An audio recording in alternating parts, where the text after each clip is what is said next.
And again, we are so blessed. Kasi hindi lamang po sa church, hindi lamang po pagdating po sa mga bagay-bagay po na nandito tayo pinagpapala, but we are so blessed na dinalaw po tayo ng isang ating mahal na bishop. Ito si bishop po na papakilala ko po sa ito, ang ating guest speaker.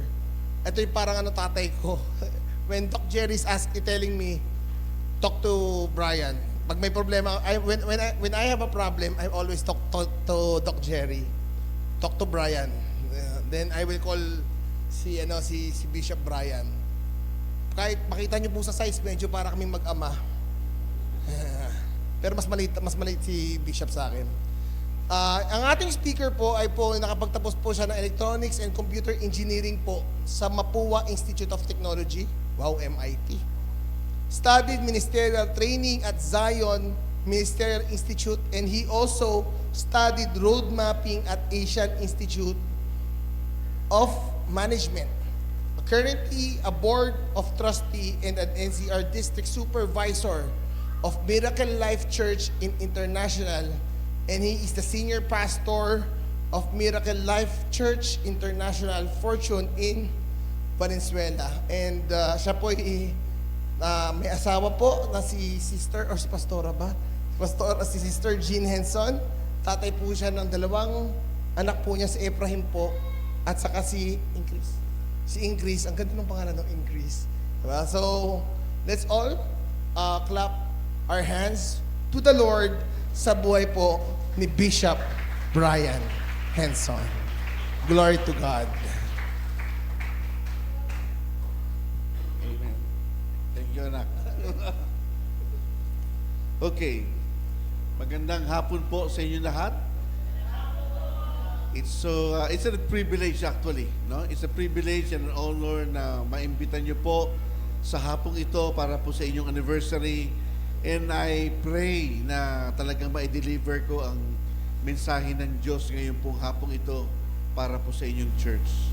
Alam niyo po, nung tinawagan ako ni Francis at sinabi sa akin yung team ng inyong church, nagtanong ako sa Panginoon, Lord, ako ba talaga papadala mo sa kanila? No? Medyo alam niyo po, yung mga churches, pag nagkakaroon yan ng team, medyo yung festive, tulad sa amin, anniversary namin sa linggo, no? Baka kayo naman ang gusto pumunta ron. No? Raising up our standards. Mga ganun sa amin raising up our standards.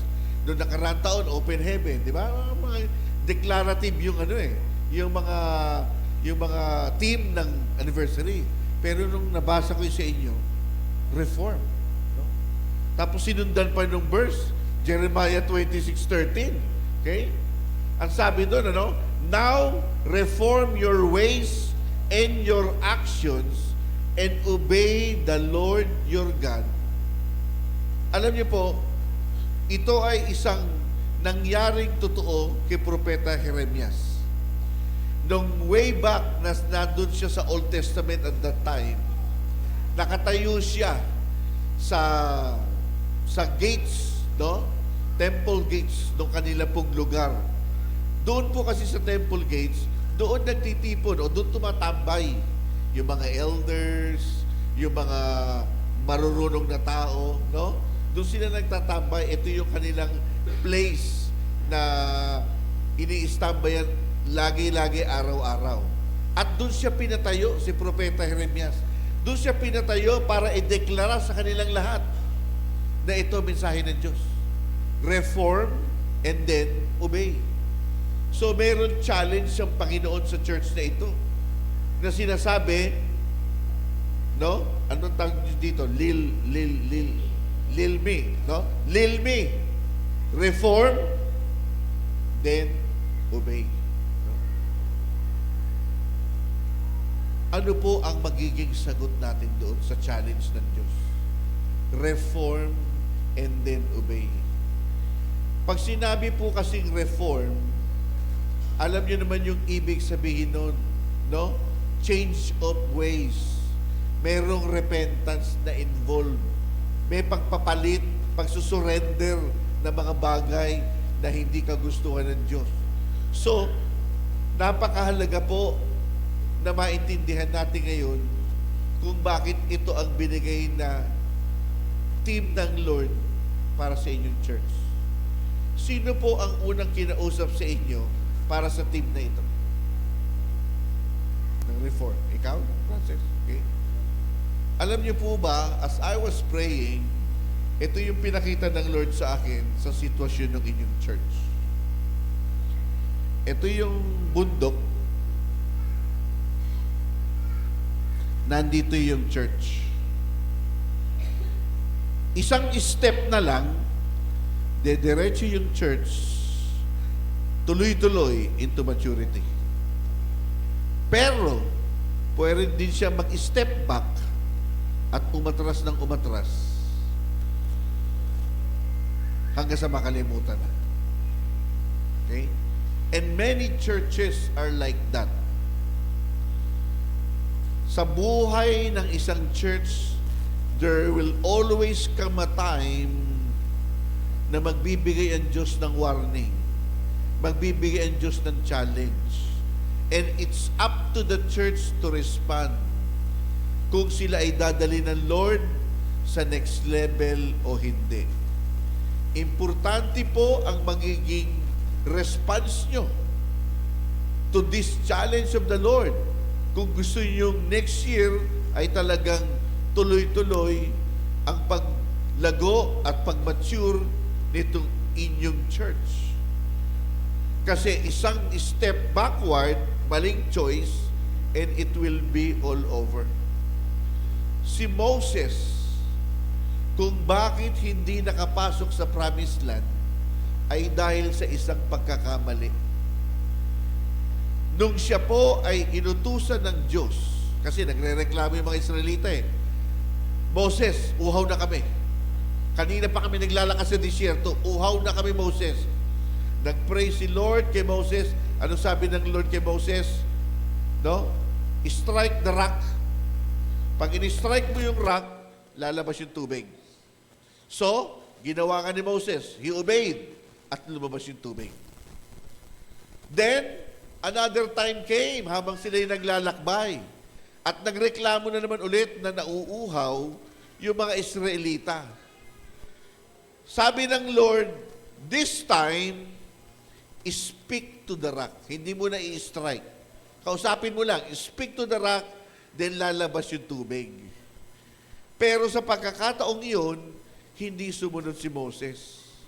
Nagdalawang isip siya, teka lang, pagkausap ko, baka mamaya, walang mangyari. Yun na lang una kasi sigurado ako dun nangyari na nung una No? So, yun na lang ulit. Hinampas niya. Okay? Hinampas niya, sige, may lumabas na tubig. No? May lumabas ulit na tubig. Sabi ni Moses, sabi ko na nga ba tama yung naisip ko Dapat hampasin para may lumabas na tubig Pero hindi niya alam, that was a test. Nung hindi siya sumunod exactly sa sinabing yun ng Panginoon, that was the very main reason na hindi na siya nakapasok ng promised land. Pinakita lang sa kanya ng Lord, ito yung promised land, pero hindi ka na makakatungtong dyan. No? Tandaan niyo po sa buhay natin, there will come a time na tayo ay i-undergo ng Lord sa isang test. Maaring yung testing na yun, hindi nyo alam, is a crossroad kamukha noon. It's either you will go forward or you will go backward. Doon, nagkamali si Moses. Bakit? Kasi yung rock, it speaks of Jesus Christ. Okay? Na kung saan sa Panginoon nanggagaling yung waters. Okay? Now, nung sinabing una ng Ama, strike, yun yung pinako si Jesus sa krus ng Kalbaryo. Okay? Nung pangalawang beses ang sinabi ng Panginoon, speak, hindi ginawa ni Moses. In-strike niya. Hindi pwedeng patayin ulit si Jesus dahil nagawa niya na, ang sabi niya, it is finished. Ngayon, lalapit na lang tayo kay Jesus to have that water. Di ba? Out from your belly will come rivers of flowing water. Hindi yun sinunod Ganon kaimportante ang pagsunod sa Diyos. 99% obedience is disobedience sa Panginoon. Okay? Hindi porket sumunod ka, akala mo nakasunod ka na, but you must obey the Lord up to the very centimeter.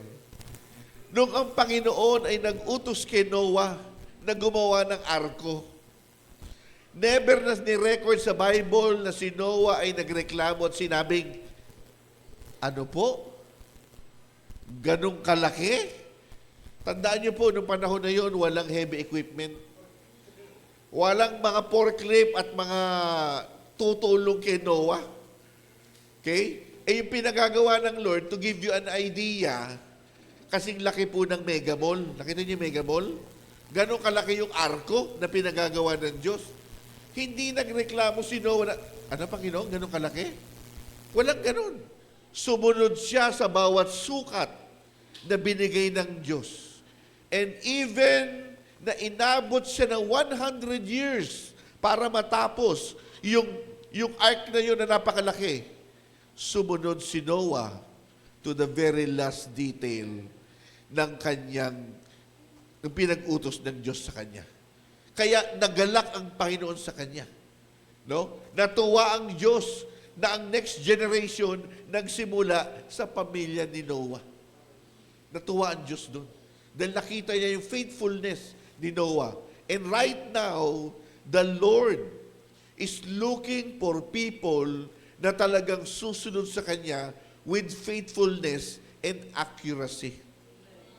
Hindi tayo pwedeng susunod lang pero baka sakali. Hindi pwedeng ganun. Seryosong labanan to mga kapatid. One small mistake can be the destruction of your family, of your church. Isang maling galaw lang, no? Tandaan niyo po nung si David, he was God's chosen man, a man after his own heart. Pero saan nadali si David? Nadali siya sa mata. No? Paano? Isang umaga, habang nasa palasyo niya, nag-uunat-unat, bigla niyang nakita yung kanyang kapitbahay. Huy, may naliligo. Ang ganda. Doon po siya nasira. No? Although obey siya sa Panginoon, pero isang bagay ang nakasira sa kanya na hindi niya napigilan. Ang sabi po sa Proverbs, ang isang pabango, malagyan lang na isang langaw, masisira na. Hindi na siya pabango, pabaho na siya. No? Kaya po, very importantly, na gusto kong i-relay ngayon sa church na ito, you are at the threshold of a crossroad. Meron kayo ngayon dapat pagpilian na hakbang. Will you reform and go forward? Or will you stay at your comfort zone, but you will go backward?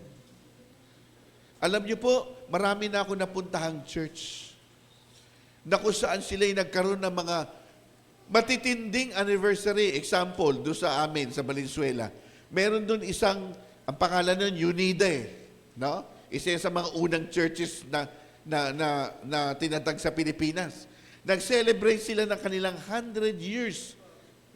100 years anniversary. Pero nung pagpasok ko doon, yung tao 100 din.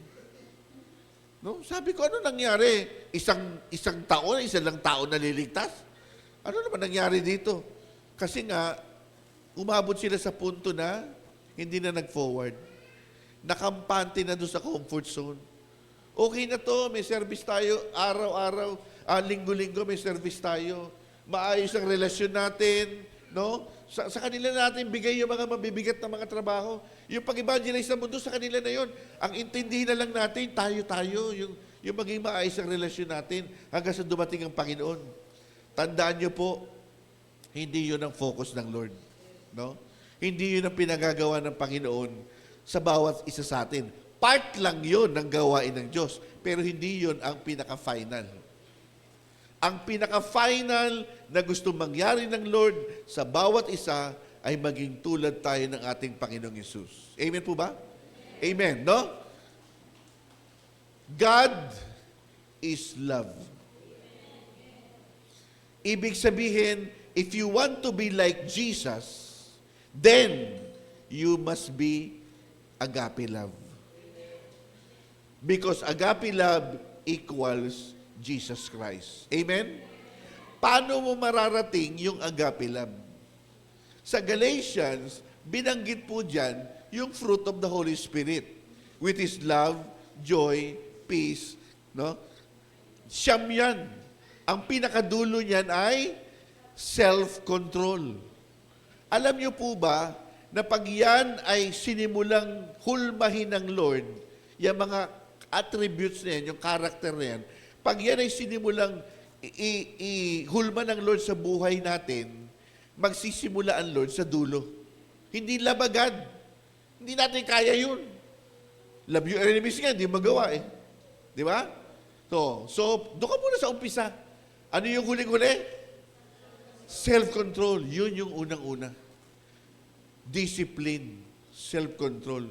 Yun yung unang-unang aayusin ng Lord sa buhay ng isang Kristiyano.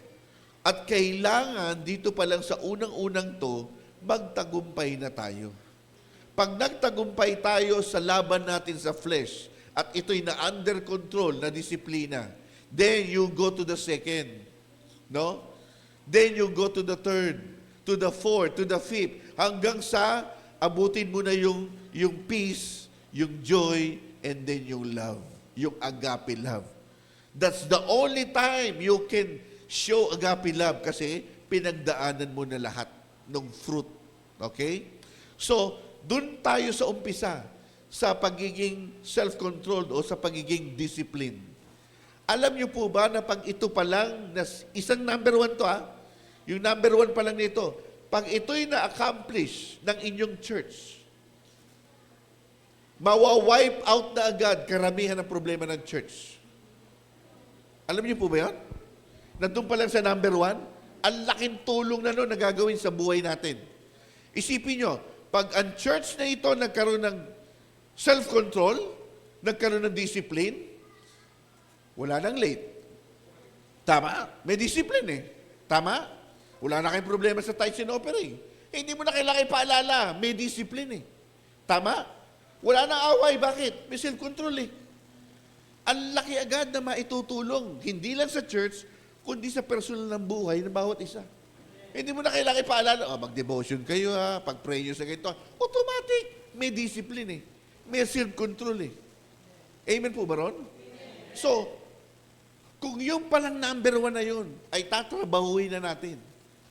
Malaki po ang maitutulong sa inyong church at sa inyong personal life towards papunta sa agape love.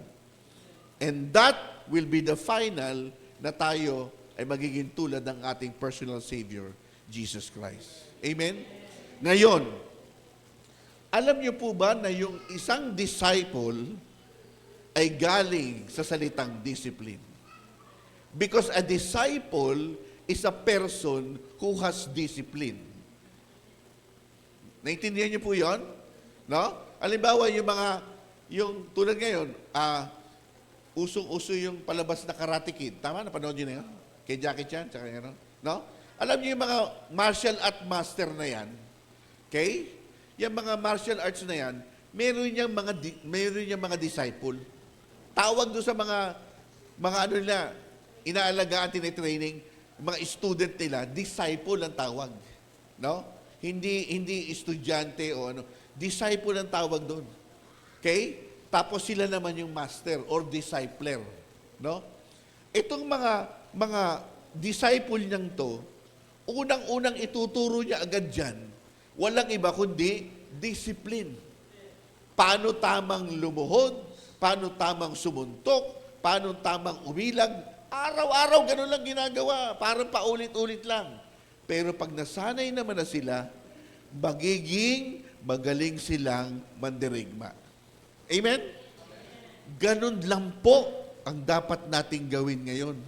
If you want really na mag-go forward at i-develop yung discipline sa buhay natin at sa church na ito, ang una nating dapat gawin ay magpa-disciple.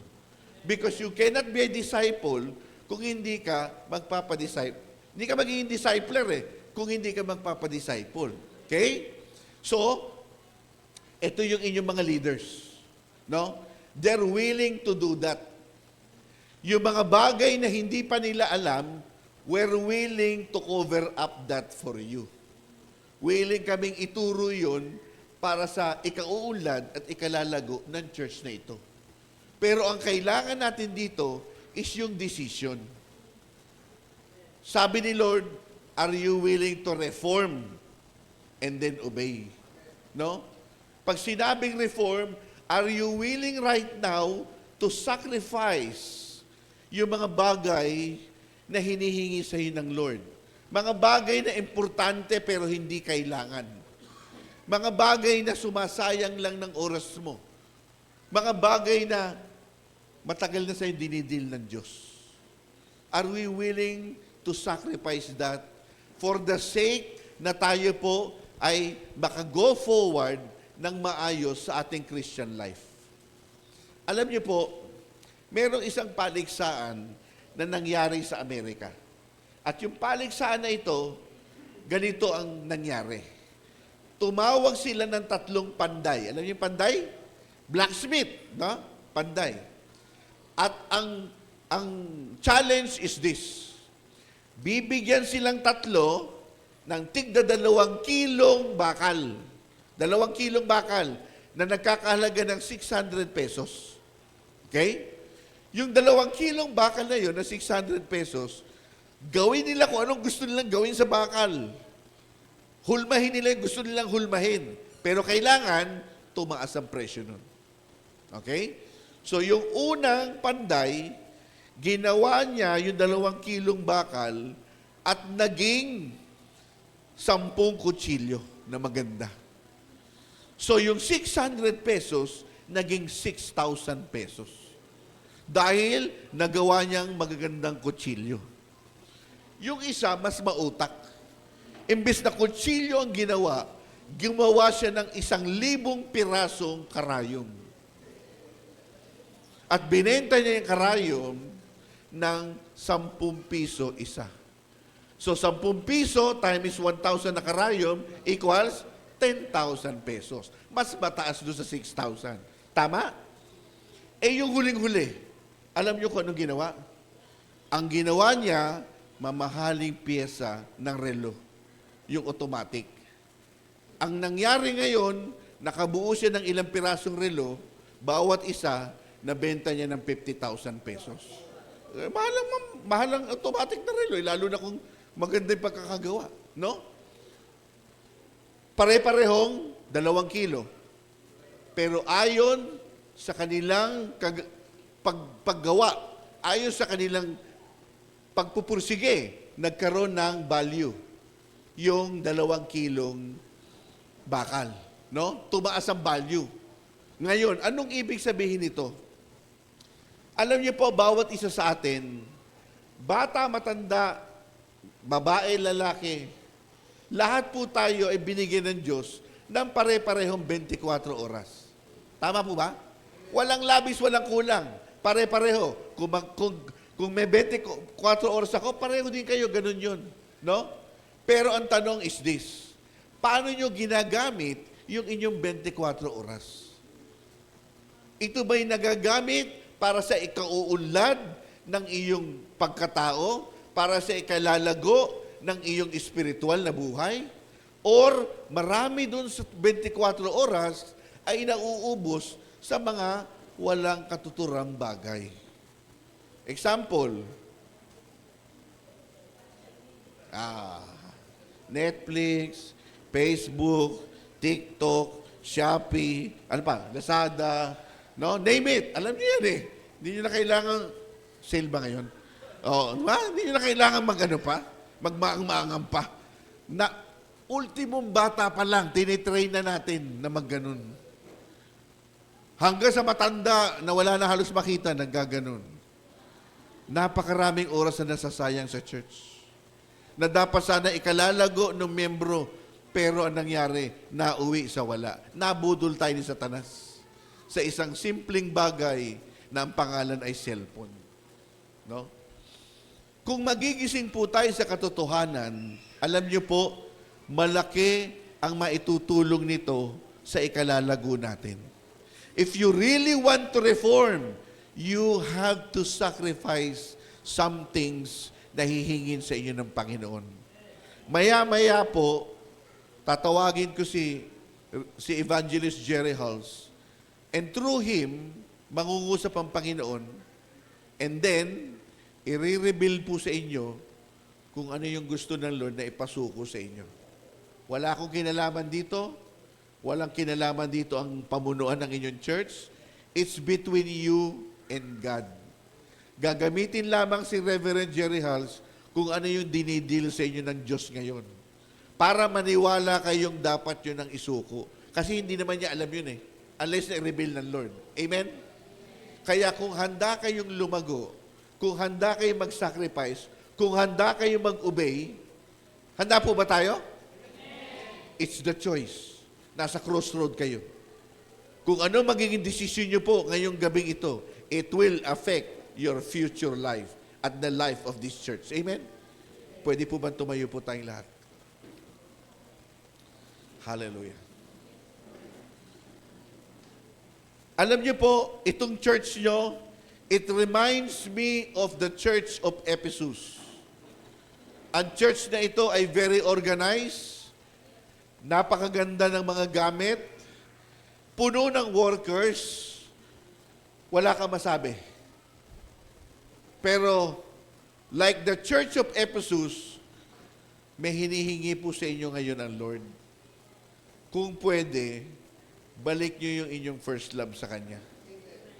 Yung panahon na sabik kang gumising dahil magbabasa ka ng Bible.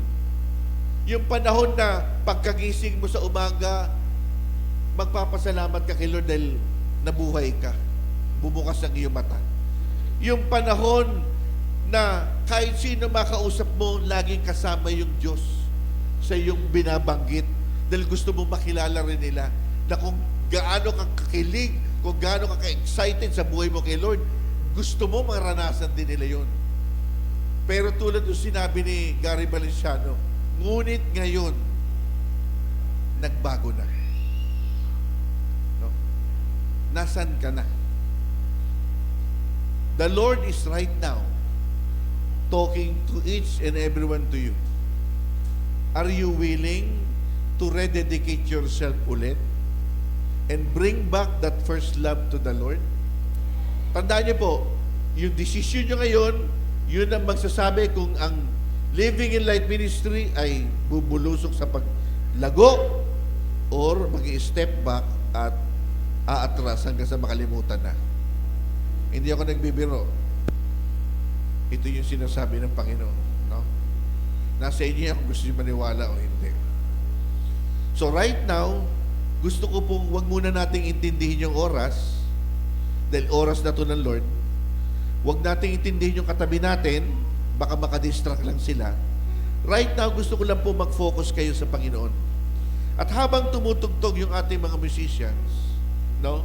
Gusto ko pong kausapin nyo ngayon ng Diyos dahil nakikinig po siya ngayon. No? Nakikinig siya ngayon at sabik siyang marinig ulit yung tinig nyo. Sabik siyang malaman ulit kung paano nyo siya kakausapin. After all these years na nakakalimutan na natin mag-devotion, right now, ang Lord, sabik na sabik, nakausapin tayo ulit ngayon. Kamukha nung una natin siya nakilala. Will you bring back, sabi ng Panginoon, will you bring back yung honeymoon period natin? That first love na hindi mo ako pinagkakaila. No? And once na ikaw ay ready na, I want you to go here in front and then Reverend or Evangelist Jerry will pray and minister for you. Pero habang nandiyan ka sa iyong upuan, you talk to God. Lord, ano ba ang isa ako Ano ba yung kailangan ko i-surrender sa iyo? Ano ba yung mga bagay, Panginoon, na gustong baguhin sa akin? Marami yung Panginoon, pero saan ako magsisimula? Amen. Sige po, ipikit natin ating mga mata. Taas po natin ating mga kamay as a sign of total surrender to the Lord. Kalimutan po muna natin ngayon yung oras at maging yung ating katabi. And then, tayo po ngayon ay mag-focus sa Lord.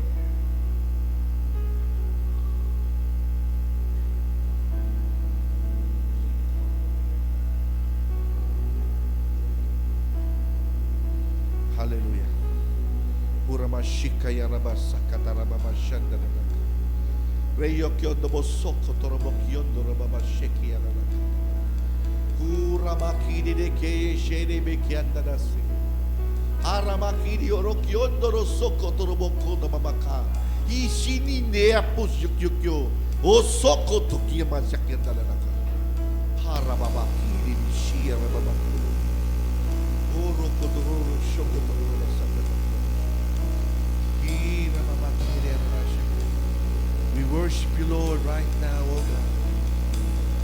Open the blind eyes, unlock the deaf ears, come to your people Yes, Lord. as we Sige po, join. patuloy natin kausapin ng Panginoon. Hear us from heaven, touch our generation.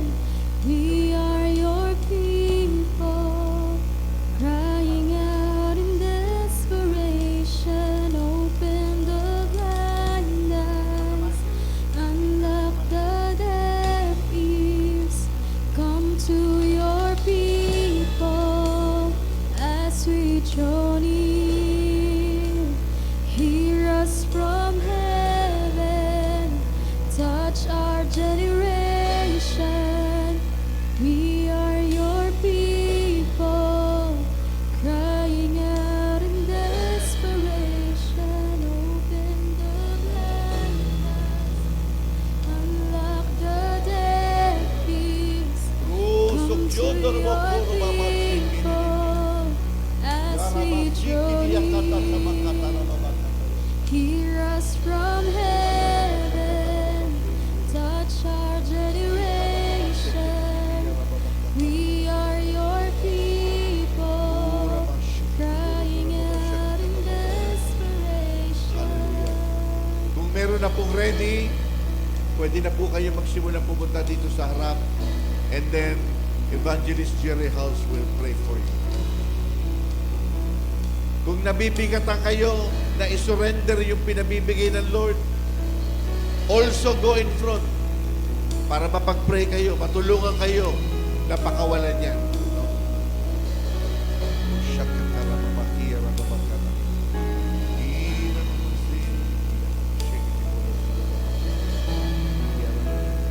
Hear us from heaven, hear us from heaven.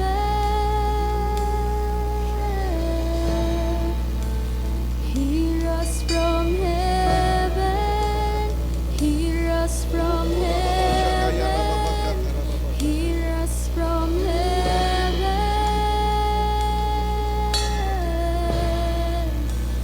Hear us from heaven. Hear us from heaven.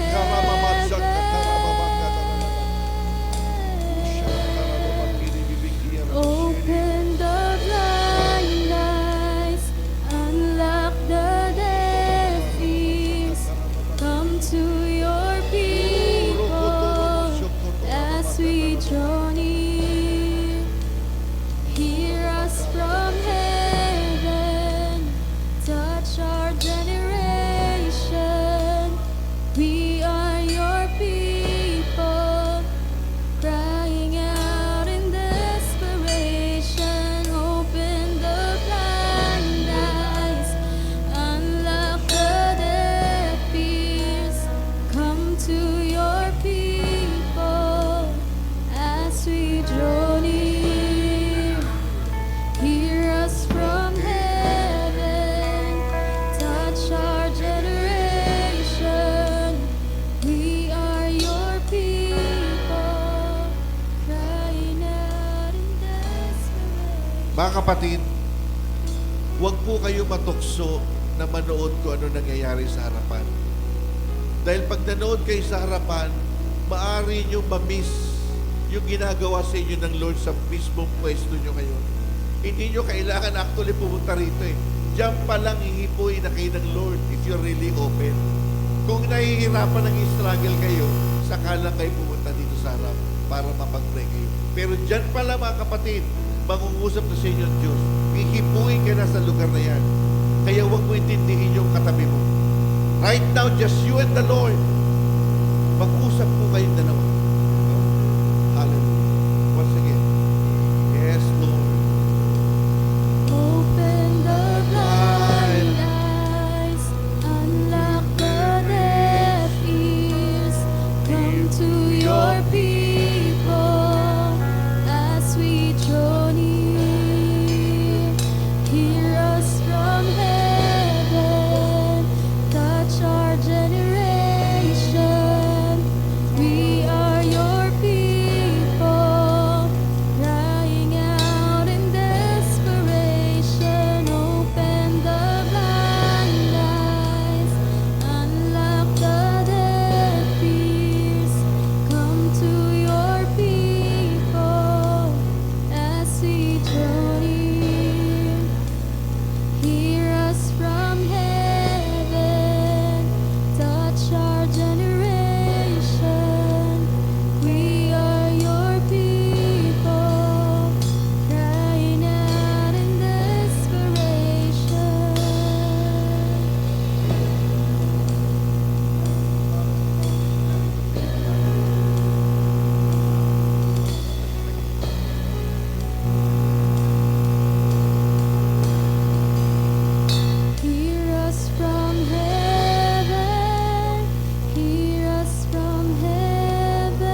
I did not want to go to America. I was in a service. My wife was holding a phone when God came upon me and I was supposed to be the evangelist. I felt myself going out and I heard footsteps running and I felt two arms and I thought Pastor Brian and Pastor Jonathan had grabbed me because they grabbed me hard, like they're running to catch somebody falling. So I gave in to it, and I went back 209 pounds. There was nobody there. Gusto mo sabihin ni Jerry Halls na one time habang nandito kami sa isang church sa Marulas, Valenzuela, naramdaman niya na hindi po siya ng Diyos.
Thank you, Lord. Hallelujah. Praise your name, O God. Thank you, Jesus. Thank you, Jesus. Pwede po bang simulan natin ngayon sa mga leaders ng church na ito? pwede po ba silang lumapit po kayo dito sa harap para po kayo ay ma-rededicate and then pag-pray po kayo ni Reverend Jerry House?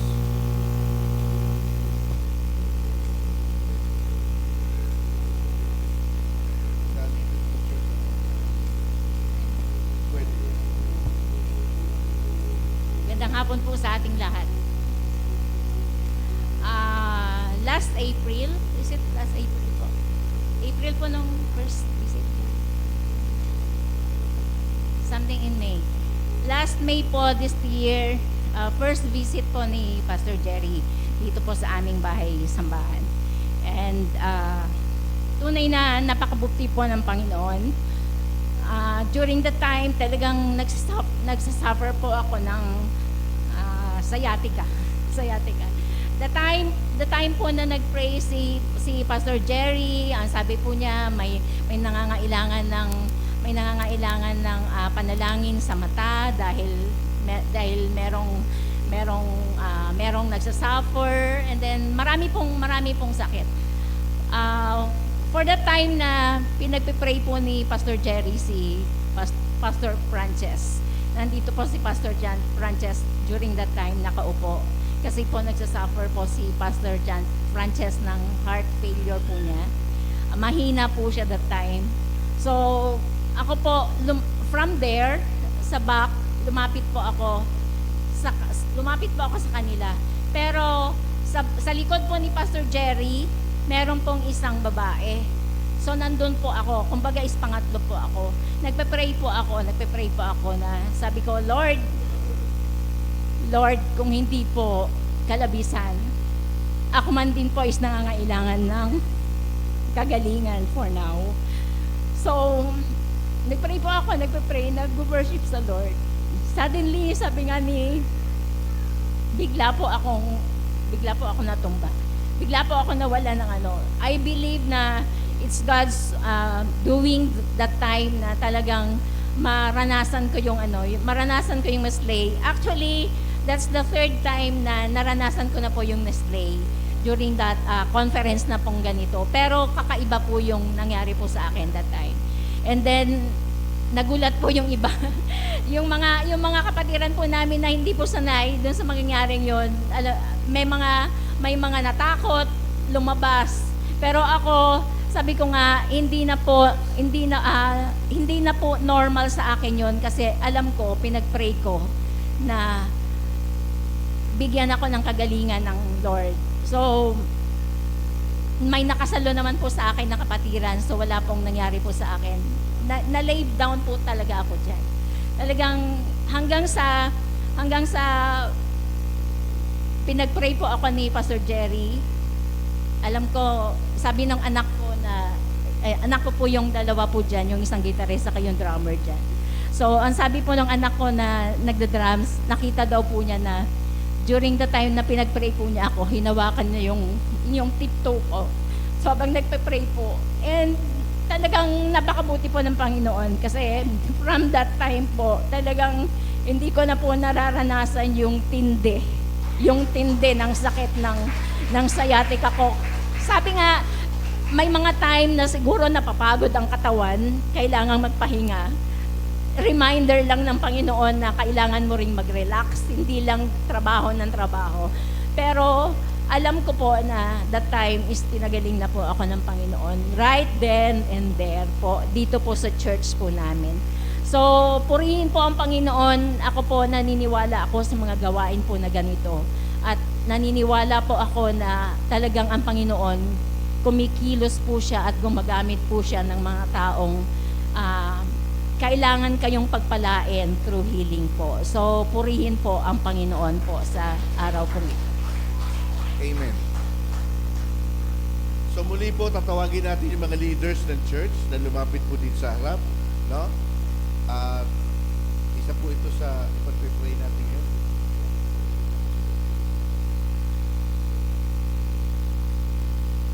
Nakita po ni Reverend Jerry House na itong si Angel ay may calling ng Diyos sa buhay niya. Pero may nakita rin ng Panginoon na nagigihad lang para makapag-decide itong batang. So right now, she she needs the church. No? She needs her family na tumulong sa kanya upang siya makapag-desisyon ng tama. Pagpe-pray po natin siya right now at hilingin natin na bigyan siya ng lakas ng loob ng Diyos na sumunod sa kung anong dapat gawin. Naranasan ko rin po yun sa buhay ko. Kaya ako una nag-aral sa engineering kasi gusto ng tatay ko, pero gusto ko nun magpastor na. Nahuli yung pag-aaral ko sa Bible school kasi nahuli yung decision ko. Pero kung umpisa pa lang dapat, nakapag-Bible school na dapat ako nun. No? Sige po, ituon natin ating kamay kay Angel right now.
Bishop, na nandito kayo, may binabanggit siyang name na hindi ko na lang maalala.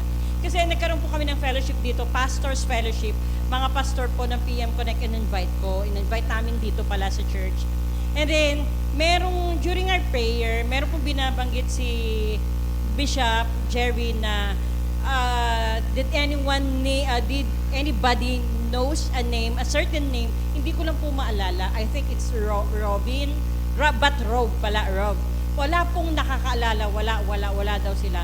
Tapos sabi ni Bishop, but anyway, let's pray for him because God, sabi niya, ini-remind daw siya ng Lord, in-impress daw sa kanya ng Lord, that certain name, Rob. And then, pinag-pray lang po namin. Pero kinabukasan, tumawag po yung one pastora called me and said that yung anak niya, na Robin ng pangalan, ang pangalan kasi yung parang Binoy, ganun, hindi niya maalala na Rob pala yun yung anak niya, ay halos ma-aksidente sa Antipolo, nakamotor, babangga na daw po talaga siya sa truck, pero mayroong pang humila doon sa motor niya na sinave siya doon po sa pagkaka-aksidente that moment. Kaya sabi niya, Pastora, sabi niya, anak ko po pala yung sinasabi ni Bishop Jerry noong mga oras na yun. Buti na lang, kahit walang nakakaalala na ganun pangalang ipinanalangin. Kasi sabi nga ni Bishop Jerry, Rev Jerry, na inimpress sa kanya ng Lord yung pangalan na yon, kaya pinanalangin namin. Yung pala anak niya, Robin yata pangalan, ganun na, Rob kasi ang sinabi niya, hindi niya naalala na anak niya. Pero still pinanalangin po namin. Kaya nung oras pala na yun, kaya tinanong niya kaagad yung anak niya, anong oras nak? Anong oras? Sinabi niya. And that was the time that we are praying inside the church, praying for him. Kaya ang Lord ang nag-intervene na po siya sa aksidente. Ayun po. So purihin po ang Diyos. Napakabuti po ng Panginoon kung paano po siya kumikilos.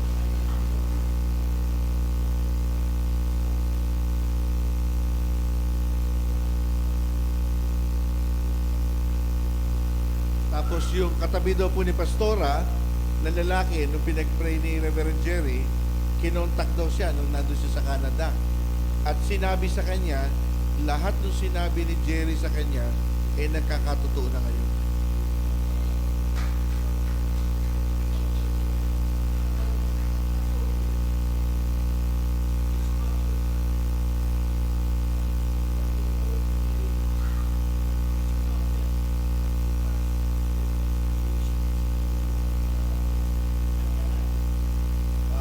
So sinabi niya doon sa pastor, yung sa pastor na yun, na hindi ka pa dapat maging pastor ngayon. Tinatawag ka ng Diyos sa mission. At nangyari po yun, no? Tumawag siya kay Reverend Jerry at ngayon ay nasa missions na siya. Okay. Meron pa po ba na nakakailangan ng prayer? Alam niyo po, sinasanay lang ng Lord ang church niyo sa signs, wonders, and miracles. Pag binuhos na ng Lord ang kanyang pangako sa Joel chapter 2, mga kapatid, araw-araw na kayo nandito. Araw-araw nyo mararanasan yung ganito. So that your church, kung gusto nyo mag-participate in the last days, kailangan kayo pa lang. Masanay na kayo sa galaw ng Panginoon. Amen po ba? Amen. No? Hindi ho Bible study ang magiging pinaka magtatawag sa tao doon. Ngayon, ginagawa natin yung walang dumadalo eh. No? Ang magtatawag po is yung revival meetings. Yung mga signs, wonders, miracles, yung mga crusades, yun po dahil right now, niliyug ulit ng Diyos ang mundo. Niliyug yung mga sunod-sunod na earthquake na yan, that is meant for the unbelievers, hindi sa ating Christian. Kaya sila ang nababahala, hindi tayo. No? Sila yung na kinakabahan ngayon. At ngayon, mga kapatid, napupuno na naman ang mga simbahan. Dahil po, yung mga taong ito, naghahanap sila ng pwede na nilang kapitan, pwede nilang lapitan. No? Amen. Meron pa po ba na kailangan ng prayer? If not, babalik ko na po sa MC po natin. Okay? Okay, yung mga leaders na po ng church, para maipag-pray po kayo ni Reverend Jerry House. Okay? Pwede na po lumapit dito sa harap.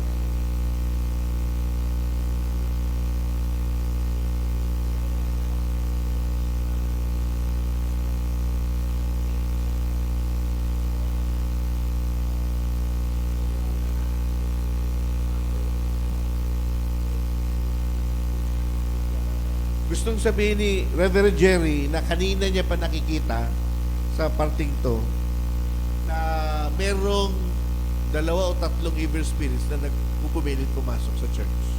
No? No? And right now, pinapakita sa kanya ng Lord para mabuksan yung mata niyo. No?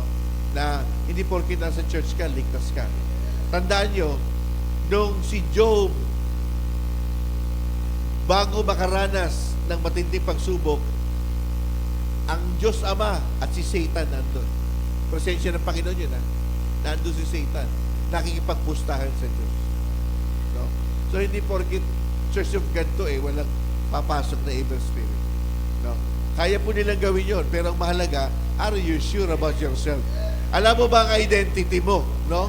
Pag alam mo yung pagkatao identity mo, hindi ka dapat matakot. Okay? Okay.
Church, mag-worship po tayo. Let's sing.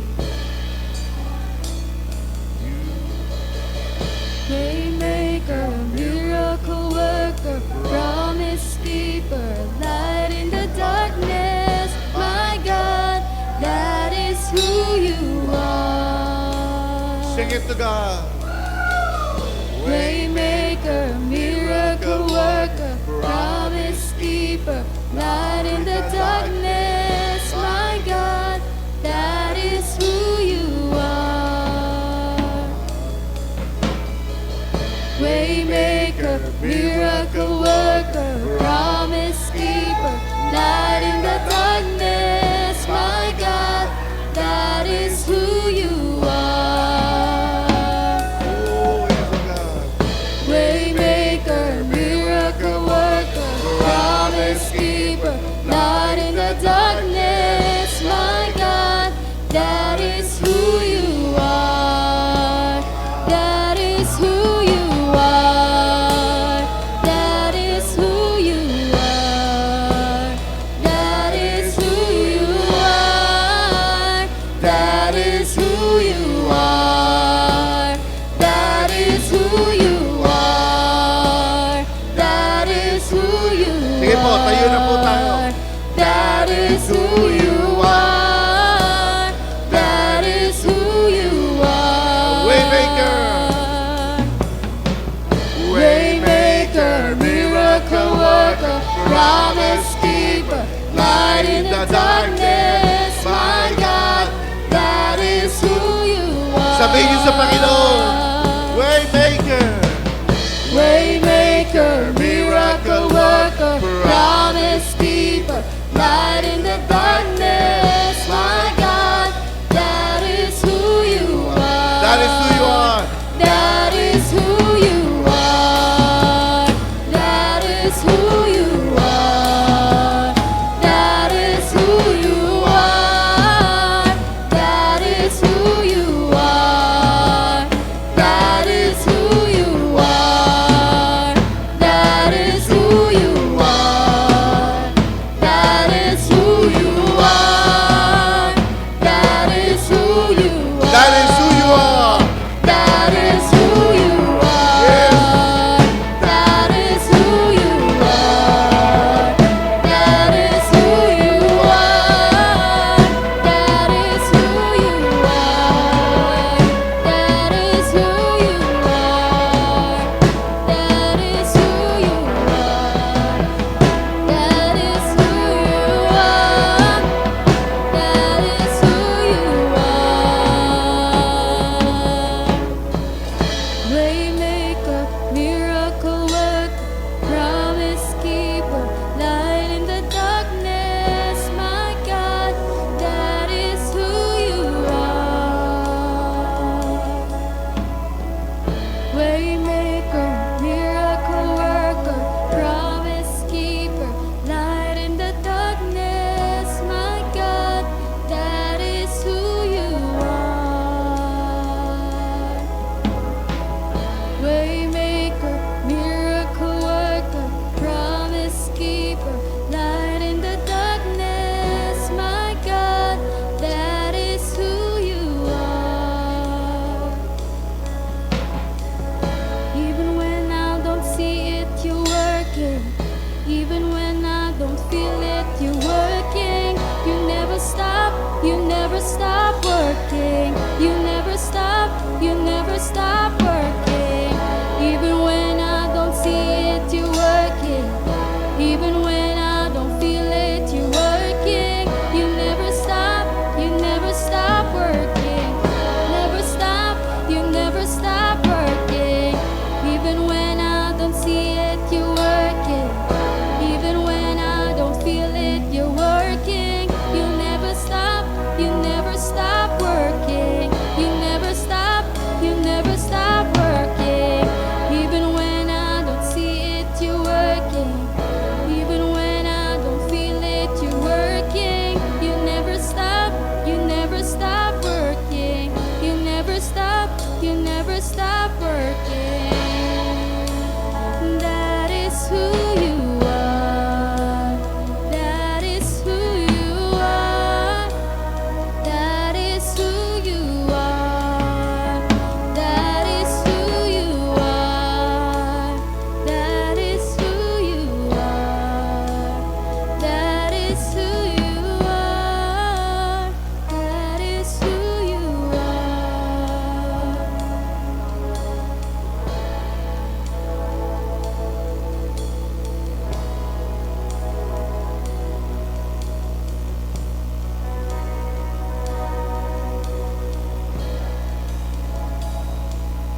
sing a song of ages to the Lamb.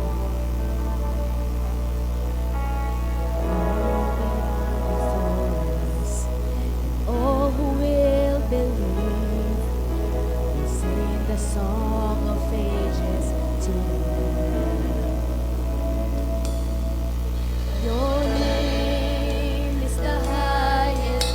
Your name is the greatest. Your name stands above them all.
Praise God, praise for everything.